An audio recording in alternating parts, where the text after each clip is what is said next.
King Xerxes, also known as Ahasuerus, ruled over a vast and powerful Persian Empire stretching from India to Kush, modern-day Ethiopia. His capital, Susa, was a city of grandeur, bustling with activity, a melting pot of various cultures, languages, and traditions. Xerxes was a king who relished in demonstrating his wealth and power. To celebrate his reign and strengthen alliances, he held a magnificent banquet lasting 180 days. This wasn't merely a display of opulence, but also a political strategy to secure loyalty from the nobles and officials of the provinces. The palace gardens were transformed into a spectacle of luxury. White and blue linen curtains hung from silver rings fastened to marble pillars. Gold and silver couches were placed on mosaic pavements of precious stones. The finest wines flowed freely, and the king ordered that no one was compelled to drink excessively, but could partake as they desired.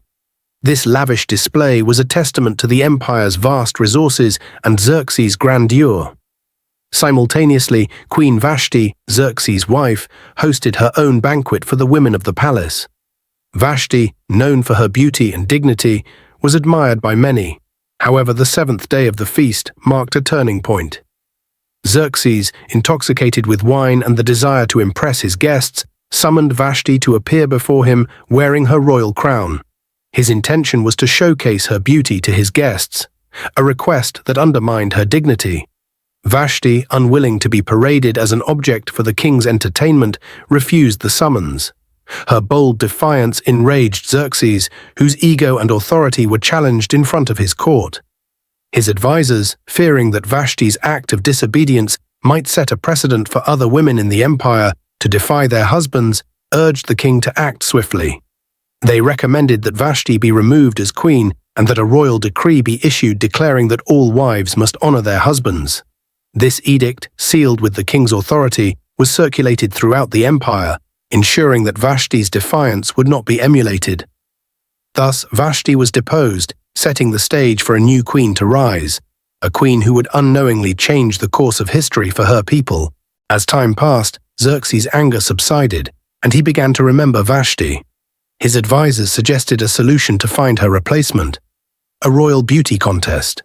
Beautiful young women from every corner of the empire were to be gathered into the palace harem, where they would undergo extensive beauty treatments before being presented to the king. The one who pleased Xerxes the most would be crowned queen.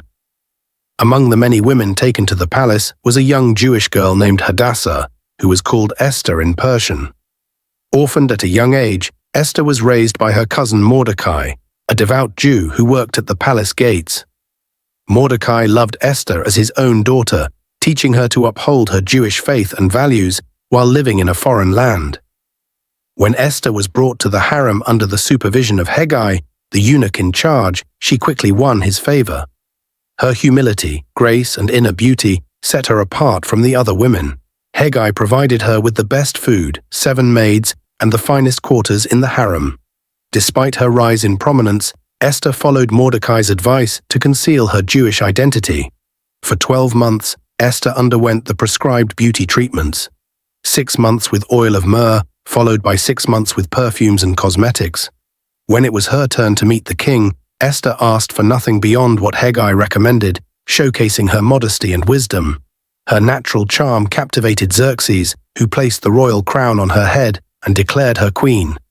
The king celebrated Esther's coronation with a grand feast in her honor, showering gifts and granting tax relief to the provinces as a gesture of goodwill.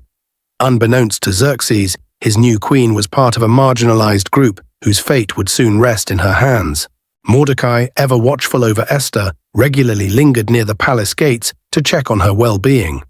One day he overheard a conspiracy by 2 of the king's eunuchs, Bigthana and Teresh, who were plotting to assassinate Xerxes. Mordecai immediately reported this to Esther, who informed the king, giving credit to Mordecai. The plot was investigated, and the conspirators were hanged, their treachery recorded in the royal chronicles. Though Mordecai's loyalty was noted, he received no immediate reward. Meanwhile, Xerxes promoted Haman, an Agagite, to a position of power second only to the king. Haman, a descendant of the Amalekites, harbored a deep-seated hatred for the Jews, stemming from historical enmity between their peoples. As part of his promotion, all royal officials were commanded to bow before Haman, a decree Mordecai refused to obey. Mordecai's refusal wasn't out of personal defiance, but stemmed from his unwavering commitment to God, whom he would bow to alone. Haman's pride was deeply wounded by Mordecai's defiance. Enraged, he resolved not only to punish Mordecai, but to annihilate all Jews in the empire. To Haman, this was an opportunity to eliminate a people he considered a threat to Persian unity. To determine the date for his genocidal plan, Haman cast lots, called Purim. The lot fell on the 13th day of the 12th month, Adar. Confident in his plan, Haman approached Xerxes, presenting the Jews as a rebellious people who followed their own laws and disrespected the king's authority. He offered 10,000 talents of silver to the royal treasury as a bribe to secure the king's approval for their destruction. Xerxes, trusting Haman's judgment, handed him his signet ring, granting him the authority to issue an irrevocable decree. The edict ordered the massacre of all Jews, men, women, and children, on a single day. Copies of the decree were sent to every province, causing confusion and fear among the empire's inhabitants. The Jewish people were thrown into mourning. Sackcloth and ashes became visible signs of their despair as they awaited their fate. When Mordecai learned of the decree, he tore his clothes, donned sackcloth, and went into the city, wailing loudly. Esther, unaware of the decree, sent a messenger to Mordecai to inquire about his distress. Mordecai explained the impending genocide and urged her to plead with the king for her people. Initially, Esther hesitated, reminding Mordecai of the law prohibiting anyone from approaching the king unsummoned, a crime punishable by death unless the king extended his golden scepter. Esther had not been summoned for 30 days, and she feared for her life. Mordecai's reply was both a challenge and an affirmation of faith. Do not think that because you are in the king's house, you alone will escape. For if you remain silent at this time, relief and deliverance for the Jews will arise from another place, but you and your father's family will perish. And who knows but that you have come to your royal position for such a time as this? Moved by Mordecai's words, Esther resolved to act. She requested that all the Jews in Susa fast and pray for her for 3 days, promising to risk her life to approach the king, declaring, "If I perish, I perish."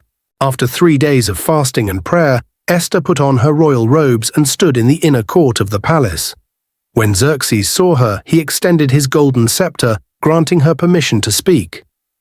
Esther invited the king and Haman to a banquet she had prepared. At the banquet, Xerxes asked Esther for her request, but she merely invited them to another feast the following day, biding her time. That night, Xerxes couldn't sleep and ordered the royal chronicles to be read to him. He was reminded of Mordecai's loyalty in saving his life and realized Mordecai had never been rewarded. The next morning, Haman arrived to seek permission to hang Mordecai on a gallows he had built. Before Haman could speak, Xerxes asked him how to honor someone the king delighted in. Thinking the king meant him, Haman suggested a royal parade. To his horror, Xerxes ordered Haman to honor Mordecai in this way. At Esther's second banquet, she revealed her Jewish heritage and exposed Haman's plot to destroy her people. Furious, Xerxes had Haman hanged on the gallows he had prepared for Mordecai. Though Haman was dead, his decree could not be revoked. Esther and Mordecai appealed to the king, who allowed Mordecai to issue a new decree permitting Jews to defend themselves. On the appointed day, the Jews triumphed over their enemies. Across the empire, 75,000 attackers were killed, but the Jews took no plunder, demonstrating their righteousness. To commemorate their deliverance, Mordecai established the festival of Purim, a time of feasting, joy, and generosity to the poor. Esther's bravery and Mordecai's wisdom saved the Jewish people, securing their place in history as instruments of God's deliverance. Thank you for watching. If you enjoyed this story and want to hear more inspiring Bible stories that bring faith, hope, and lessons to life, don't forget to hit the subscribe button and turn on the notification bell. Join our growing community as we explore God's Word together, one story at a time. Your subscription helps us spread these timeless messages to more hearts around the world. God bless you.